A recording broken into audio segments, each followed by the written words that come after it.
Okay, welcome to the American Rambler here with your host Paul Grafton. I'd like for they've been talking about Kamala Harris finally making a visit to the border, but she is about 270 miles off from one of the worst hit areas like McAllister. She goes to El Paso, where there is part of Trump's wall. Now, here's the thing they're trying to celebrate. Say, hey, El Paso is the new Ellis Island. Well, I wouldn't be so hot to. I wouldn't be so hot to think of El Paso as an Ellis Island, or even if it was even a good thing, because Ellis Island was not a good thing. Okay? Ellis Island was considered a prison, and if you did not have enough money, you could spend about 6 months there. Also, Ellis Island was known for more deportations than entry. Another situation about Ellis Island was if you had $1 or $2 US, you could avoid going into Ellis Island by bribing the border patrol, and they would let you. Your steerage was dependent on you, how much money you had. If you had enough money to go into the U.S., you could avoid Ellis Island altogether.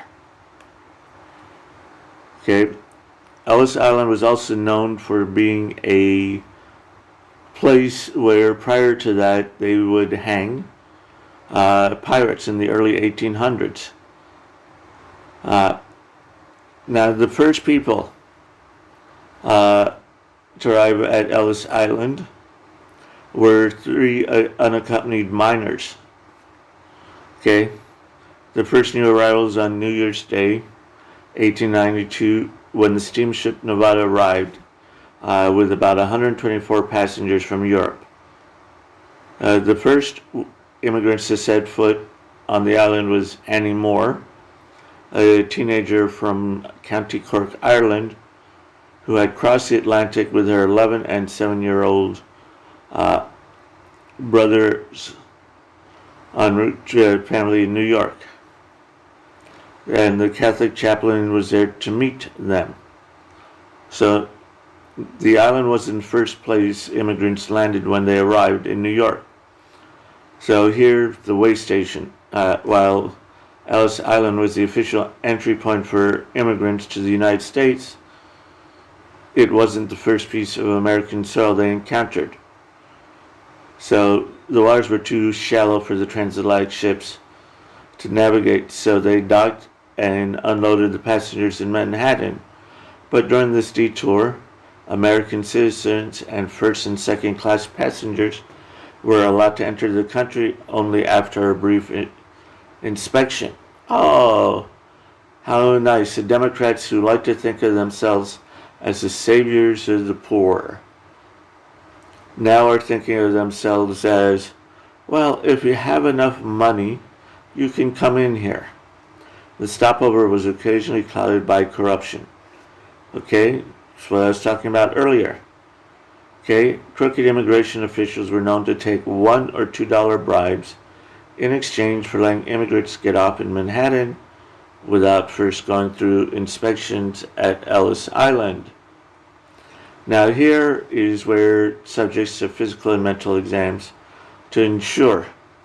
Also, one of the things don't realize about Ellis Island was you couldn't get off if you ended up in Ellis Island. You couldn't get off unless you had a job. So are they saying they're going to lock these people up in El Paso until they have a job?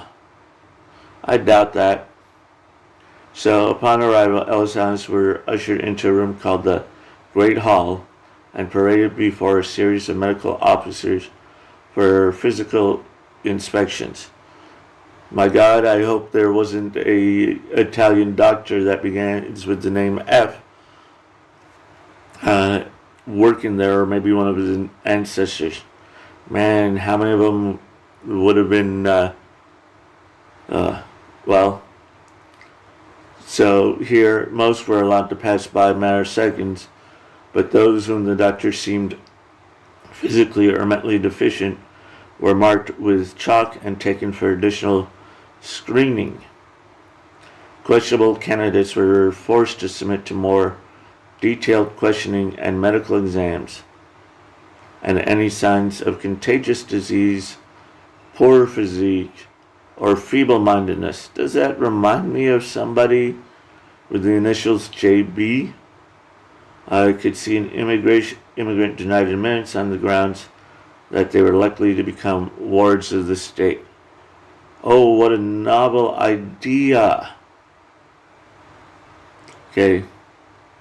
Find work. New arrivals could also face rejection if they were anarchists. Well, here I think you would get in if you're an anarchist today, despite the litany, or even better, a socialist.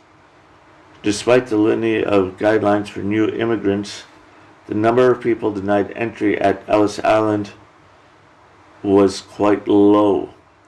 So are you saying that those that go into El Paso border would be denied entrance and would be the lower value? Interesting. Okay, now here's one of the myths. Immigrants didn't have their names changed at the island. They did it on themselves prior to coming. Because guess what? If your names were not the same on your passport and all your other information, then you couldn't enter. So in other words, if you had a different name.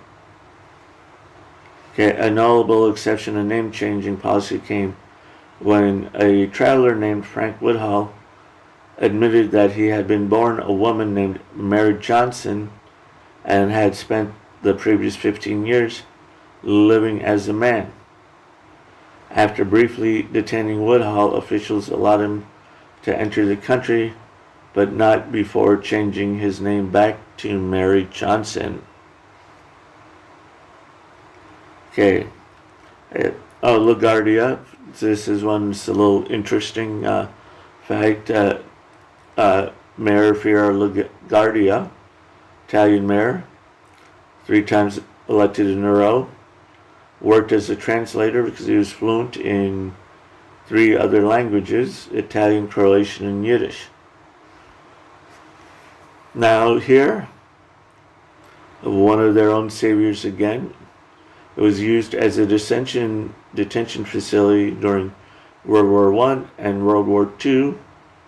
Shortly after the United States declared war on Germany in 1917, and they turned a suspicious eye toward all German-born, non-naturalized citizens residing within its border. Yes, potential aliens, enemies, were rounded up and detained. And this is also at the same time during World War I, where we got the famed income tax.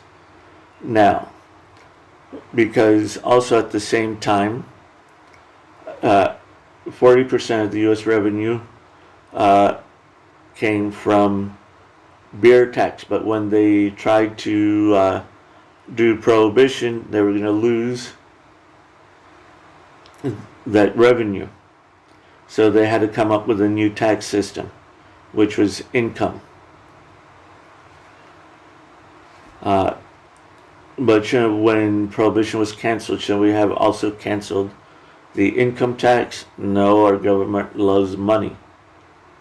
The island's double life as a prison later continued during World War II, when it was used to house suspected Nazi sympathizers.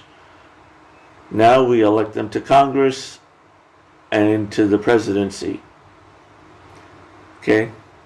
And now here, Ellis Island became more famous for deportations than immigration. So are we going to say El Paso is going to become more famous for deportations than immigration? Is that what Vice Fuhrer Kamala Harris is going to do? She's going to deport everybody that comes into to Ellis Island unless they agree to work for $1 an hour. Ellis Island's roles as a gateway for immigrants began to change in the early 1920s when a series of federal laws ended the open-door immigration policy. Okay, by 1925, the government had also shifted the inspection process from American ports to U.S. consulates abroad. So, and now it just operates as a prison. Okay, this has been the American Rambler on YouTube, the bastion of unfree speech. Don't forget to look below for new tech channels. Sometimes I upload videos that YouTube won't allow me to upload here.